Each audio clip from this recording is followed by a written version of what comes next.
भारत के प्रधानमंत्री ने कि हम बच्चे ज्यादा पैदा करते हैं। नरेंद्र मोदी के आपके 6 भाई नहीं है? अमित शाह की 6 बहनें नहीं है? क्या रविशंकर प्रसाद की 7 भाई बहन नहीं है? नरेंद्र मोदी, तुम दुनिया के सबसे बड़े झूठे हो। जब मोदी कहता है मैं ओबीसी का नेता हूं, कोई ये नहीं कहता कि ये बी टीम है। और जब असदुद्दीन ओवैसी खड़े होकर कहता है कि मैं सीमांचल की जमीन पर बसने वाले गरीब और मजलूमों की इंसाफ की लड़ाई मजलिस इत्तेहादुल मुस्लिमीन लड़ेगी, तो सब मिलकर कहते हैं कि देखो ये वोट काटने के लिए आ रहा है। पार्लियामेंट में 10 मरतबा 10 साल में सवालात पूछे गए, बताओ कितने घुसपैठी भारत में आए? मोदी की सरकार के पास कोई जवाब नहीं था। नरेंद्र मोदी जी सुनो, घुसपैठी कहां पर है मैं तुमको बताता हूं। 2000 स्क्वायर किलोमीटर पर चाइना की फौज भारत की जमीन पर कब्जा करके बैठी है। अरे मोदी, तुम में दम है तो बोलो चाइना के खिलाफ। अगर नरेंद्र मोदी खड़े होकर कह सकता है कि मैं भारत के ओबीसी का नेता हूं, तो क्या अख्तरुल ईमान है गुजरा अख्तरुल ईमान खड़े होकर नहीं कह सकता कि मैं सीमांचल का नेता हूं? नरेंद्र मोदी को मैंने एक मर्तबा नहीं कई मर्तबा खड़े होकर ये कहते हुए सुना कि छाती पर हाथ मारकर मोदी कहते हैं कि इस देश का सबसे बड़ा ओबीसी नेता मैं हूं। ये भारत का प्रधानमंत्री कह रहा है इस देश का सबसे बड़ा ओबीसी नेता मैं हूं। आपने सुना कि राजद की तरफ से लालू प्रसाद यादव और अब तेजस्वी कहते हैं कि यादवों के हम सबसे बड़े नेता हैं। नीतीश कुमार पिछले 15 साल से कह रहे हैं कि हम कुर्मी और कुशवाहा के नेता हैं। रामविलास पासवान जब तक दुनिया में जिंदा थे, अब उनके फर्जन ये कहते हैं कि हम पासवान के नेता हैं। मांझी साहब ये कह रहे हैं कि हम मांझियों के लीडर हैं। कुशवाहा साहब ये कह रहे हैं कि हम कुशवाहा के लीडर हैं। बीजेपी में जो राजपूत के नेता हैं कह रहे हैं कि हम राजपूतों के नेता हैं। जो भूमिहार है वो कह रहा है कि हम भूमिहार के नेता हैं। मेरे अजीज दोस्तों और बुजुर्गों, ये जब सब कहा जाता है, कोई भी उन पर फिरका परस्ती का इल्जाम नहीं लगाता। जब मोदी कहता है मैं ओबीसी का नेता हूं, कोई ये नहीं कहता कि ये बी टीम है। जब लालू से लेकर तेजस्वी यादव ये कहते हैं कि हम यादवों के नेता हैं, तो कोई उनको बी टीम नहीं कहता और कटवा नहीं कहता। जब ये तमाम नेता जिनके नाम मैंने आपके सामने रखे, ये सब ये कहते हैं कि हम अपनी अपनी बिरादरी के समुदाय के नेता हैं, तो कोई उन पर इल्जाम नहीं लगाता बी टीम है। और जब असदुद्दीन ओवैसी खड़े होकर कहता है कि मैं सीमांचल की जमीन पर बसने वाले गरीब और मजलूमों की इंसाफ की लड़ाई मजलिस इत्तेहादुल मुस्लिमीन लड़ेगी, अख्तरुल ईमान और आफ्ताब साहब यहाँ पर एक क़ियादत बनाएंगे, हम चुनाव लड़ेंगे, तो सब मिलकर कहते हैं कि देखो ये वोट काटने के लिए आ रहा है।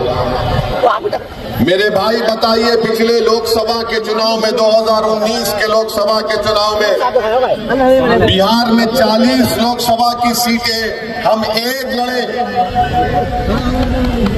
तब भी नहीं कामयाब हुए और माँ बाकी तमाम सीट पर एनडीए बीजेपी नीतीश कुमार जीत गए। कौन जिम्मेदार है इसका, आप बताइए। हैदराबाद की आवाम को सलाम, जिन्होंने हमको कामयाब किया मजलिस इत्तेहादुल मुस्लिमीन को। औरंगाबाद की आवाम को सलाम, जिसने 21 साल के शिवसेना के एमपी को हराकर इम्तियाज जलील को कामयाब किया। कभी आपने अपने नेता को बनाया, कभी आपने अपनी आवाज को बनाया कि वो आवाज जाकर लोकसभा में आपके लिए लड़े, आपकी तकालीफ का जिक्र करे, मगर नहीं, हमको ये बोल दिया गया कि आप सिर्फ वोट डाल सकते हो, आप लालू की खिदमत करो, नीतीश की खिदमत करो, अब उनके बेटे की खिदमत मत करो। अरे कांग्रेस का आप कब से साथ दे रहे हैं बताओ मुझे? जब से मुल्क आजाद हुआ, जब से तो हम कांग्रेस का साथ दे रहे हैं, क्या मिला बताओ? अगर कांग्रेस इंसाफ करती तो क्या सच्चर कमेटी के रिपोर्ट झूठी होती? अगर कांग्रेस इंसाफ करती तो हम बाबरी मस्जिद नहीं खोते, याद रखो। जीबी पंत मुख्यमंत्री थे 1949 में, जब बाबरी मस्जिद के अंदर घुसकर उसकी बेहुरमती की गई, ताले खोले गए तो कौन मुख्यमंत्री थे, प्रधानमंत्री थे बताओ? मैं पूरे भारत के मुस्लिम अक़लियत की बात कर रहा हूं।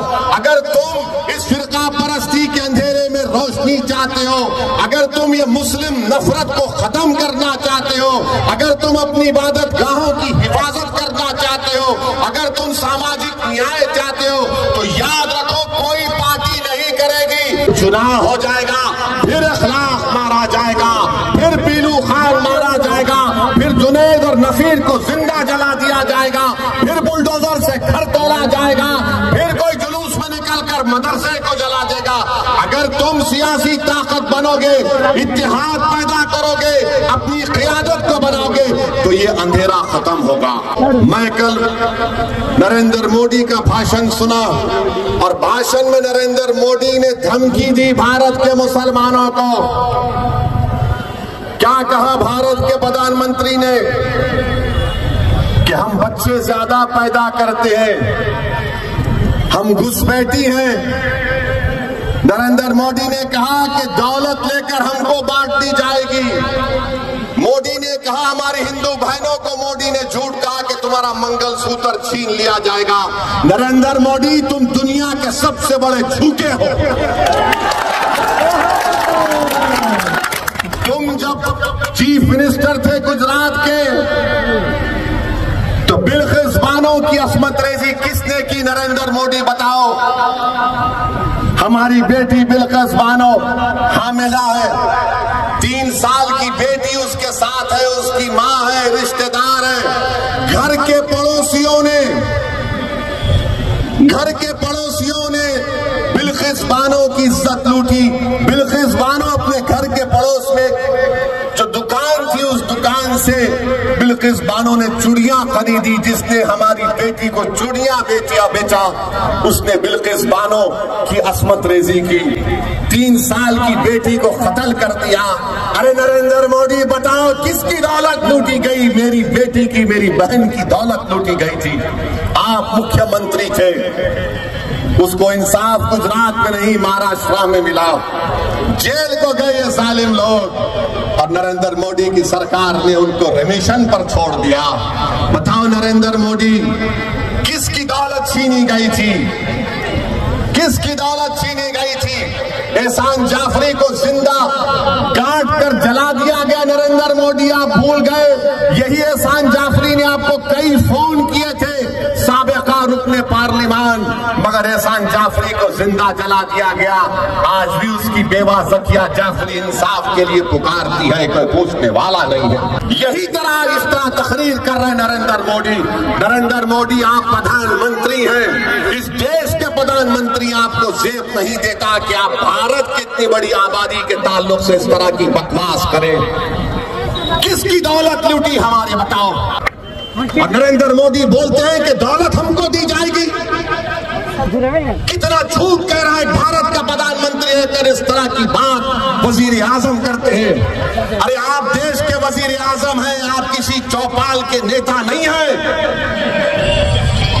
आप सबके वजीर आजम की बात करना चाहिए था।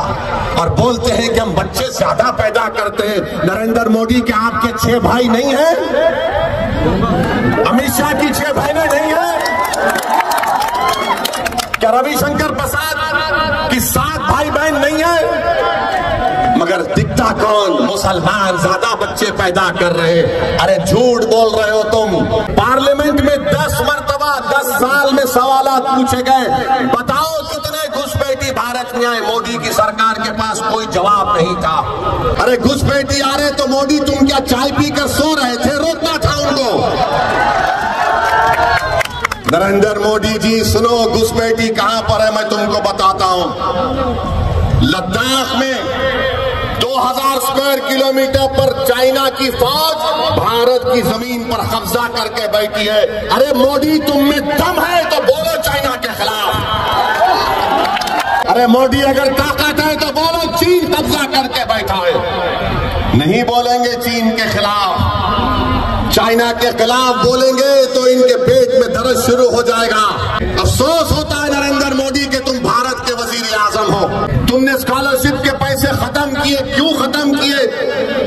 हज की सब्सिडी थी, तुमने निकाला, अच्छा किया, मगर उसके पैसे हमारी बच्चियों की तालीम को देना था, नहीं देते।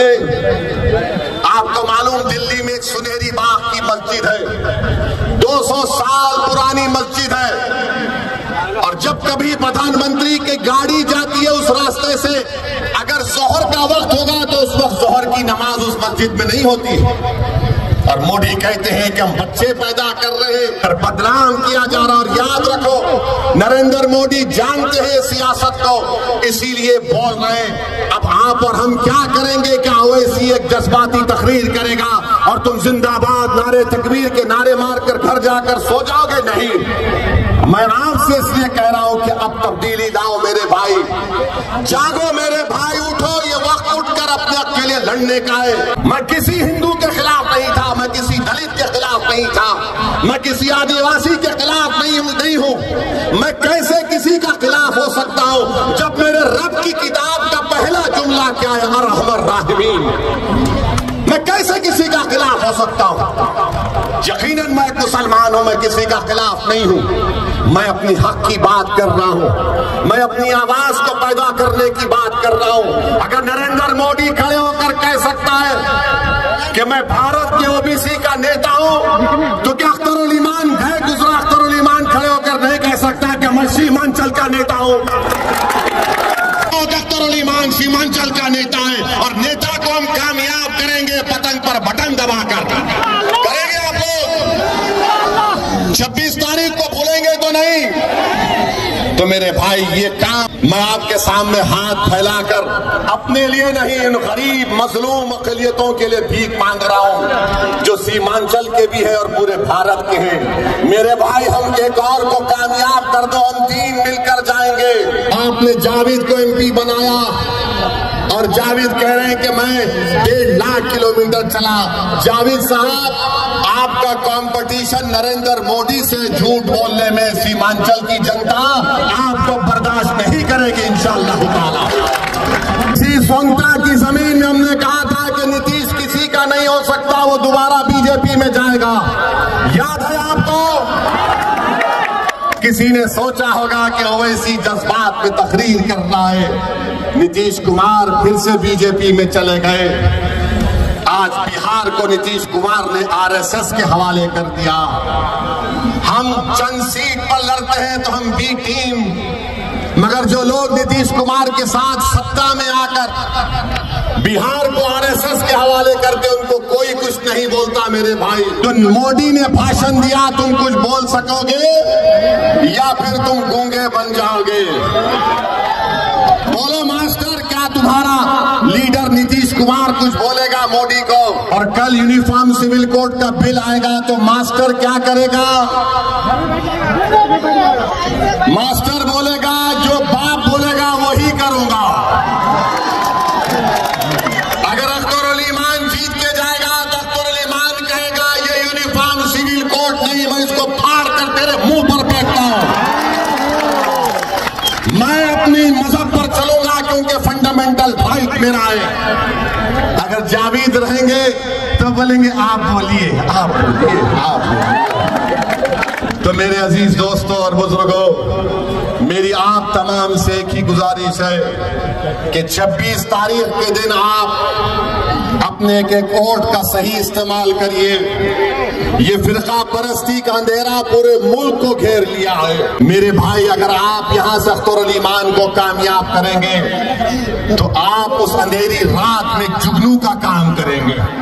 26 तारीख को अपना एक वोट पतंग छाप पर लगाइए, और अगर जिस किसी के पास सेल फोन है उसकी लाइट को खोलिए, पूरे सेल फोन निकालिए, अपनी लाइट को खोलिए। चलो निकालो, लाइट को खोलो, वहां भी खोलिए प्लीज, बराए जाए, मेहरबानी अख्तर भाई आपका भी फोन का लाइट खोलो। आफ्ताब साहब आपका भी लाइट खोला जाए, तुम सब खोलो अपना अपना लाइट, उधर भी खोलो। अब आप ये तस्वुर करो कि पूरा अंधेरा है, फिरका परस्ती है, इस्लाम, पीलू खान, बाबरी मस्जिद, ये जो तुम रोशनी जलाए हो, ये उम्मीद की रोशनी तुम आज जलाए हो संता की सरजमीन पर।